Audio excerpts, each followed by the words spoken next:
السلام عليكم ورحمة الله وبركاته. اللهم صل وسلم وبارك على سيدنا محمد وعلى آله وصحبه أجمعين. أفضل الصلاة وأتم التسليم. يا رب تكونوا جميعا بخير وفي أتم صحة وأحسن حال. يجعل سعادة الدنيا والأرض ما بين إيديكم، اللهم آمين يا رب العالمين.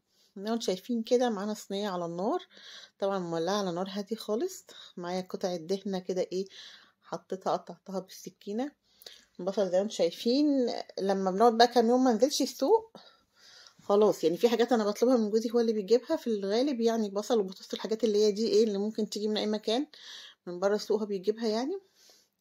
بقاله كام يوم كل يوم يقول لي بكره بعده في الراحه في اللي مش عارف لما ياخد الراحه بتاعه الشغل يعني. فاضطريت ان انا اقطع بقى بصل صغير، ما عنديش غير بقى كميه بصل صغير هي اللي فاضله. خدت كام واحده كده، مشي حالك يعني اللي موجود مشي حالك بيه وخلاص. قطعتهم بالشكل دوت مع قطعه سمنه حلوه كده حطيتها. هنعمل ايه بقى بعد ما قطعنا البصل كده؟ معانا لحمه غسلينها ان شاء الله.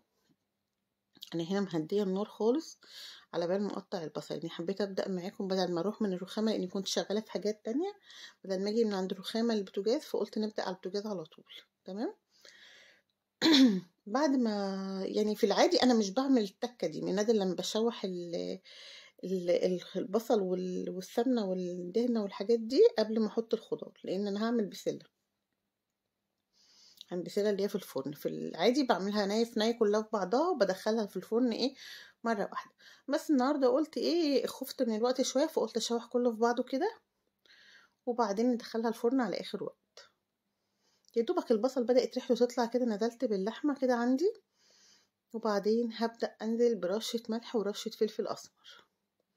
هنا وانا برش الملح اتذكرت ان انا حاطه ملح في الطماطم في الخلاط، فالحمد لله يعني سبحان الله لطف من ربنا انا ما نزلتش بكميه الملح كلها. اتذكرت كده وانا يا دوبك برش كده رحت رافعه الغطا على طول. حطيت حبه فلفل اسمر حلوين كده.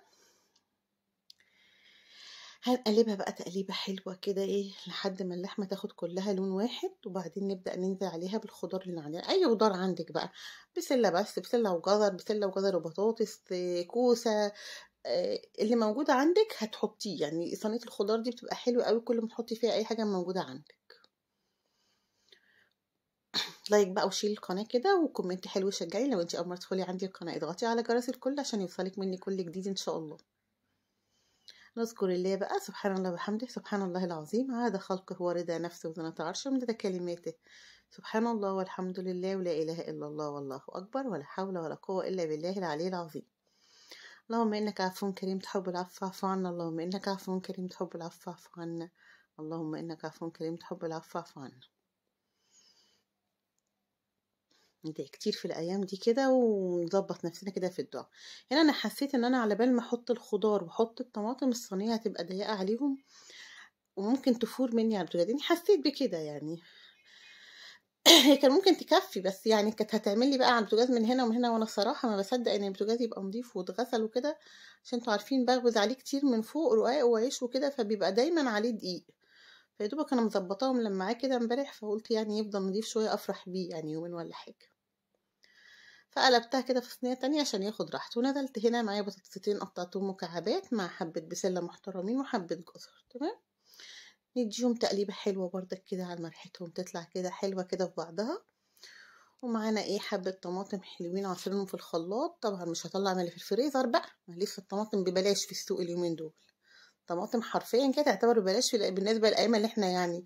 عايزة اقول لكم انا خزنتها وهي ب8 وخزنتها وهي ب7.5.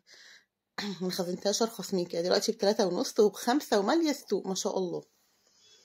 مش عارفين اللي جاي ما انتوا عارفين بقى مجنونة يا قوطة. الطماطم اللي معايا ضربتها وبصفيها تصفية كويسة، مش بنحب البذر والقشر اللي فيها. حطيتها كده وهنزل عليها بكوبايه ميه مغليه كده كنت غليها في البراد، وهنغطي عليها ونسيبها بقى مع نفسها تاخد وتدي بقى لان ورايا شغل تاني بعمله. بما اني هعمل كل شغلي في الفرن النهارده فقلت حبه رز كده نعملهم رز معمر في صينيه وخلاص ونخلص نفسنا يعني. غسلت حبه الرز بتوعي. لو عايزه تعملي لازم يبقى الرز يعني فيه مساحه سايباها فاضيه، يعني تعملي حسابك زي ما حاطه كده يكون على الاقل الرز هو ني نص الصينيه او نص الحله اللي انت هتعملي فيها عشان خاطر ياخد راحته في السوا كده. خدت معلقه قشطه اللي هي بتاعه اللبن اللي انا بحوشها دي، لفيت بيها الرز بحبة ملح، حابة تحطي فلفل حطي، انا هنا ما حطيتش فلفل اسمر لان انا مكترة فلفل في البسله. اللبن بتاعك يكون سخن، تنزلي بيه كده حبة لبن محترمين، وبعدين تكملي بحبة مية مغلية برضك. طب ليه بقول ان اللبن يبقى مغلي سخن والمية مغلية؟ بحيث ان هو يشيل معاكي يعني يشيل، يعني يبدأ يخش في السوا على طول. قلبت كله في بعضه كده، هدخله فرن سخن تحت الشواية الاول ياخد لي وش. بعد ما بياخد وش بنزله تحت يتشرب، بهدي النار عليه تمام بيتشرب، وبعدين ايه يستوي مع نفسه كده وهدي النار خالص.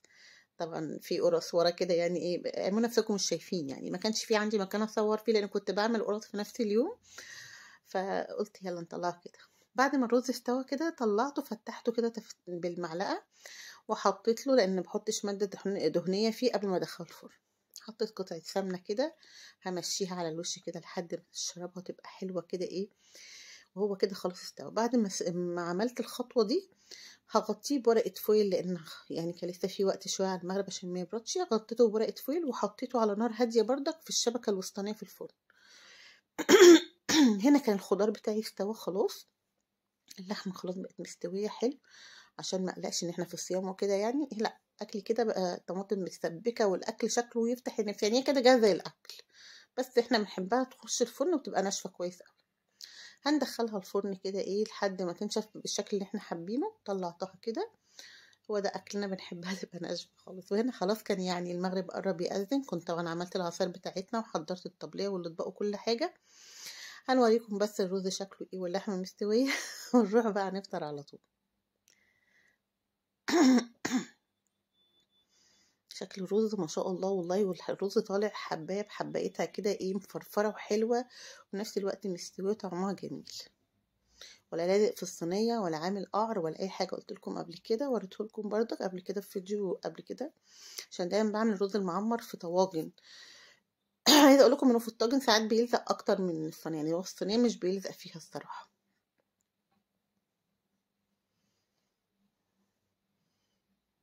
متنسوش بقى تدعوا لنفسكم كتير ولكل حبايبكم، وتدعوا كده ان ربنا يبارك لنا في الباقي من رمضان ويبلغنا ليلة القدر، اللي هم امين كده ايه، وربنا يستجيب لدعانا كلنا، كل واحد نفسه في حاجة ربنا يديها له.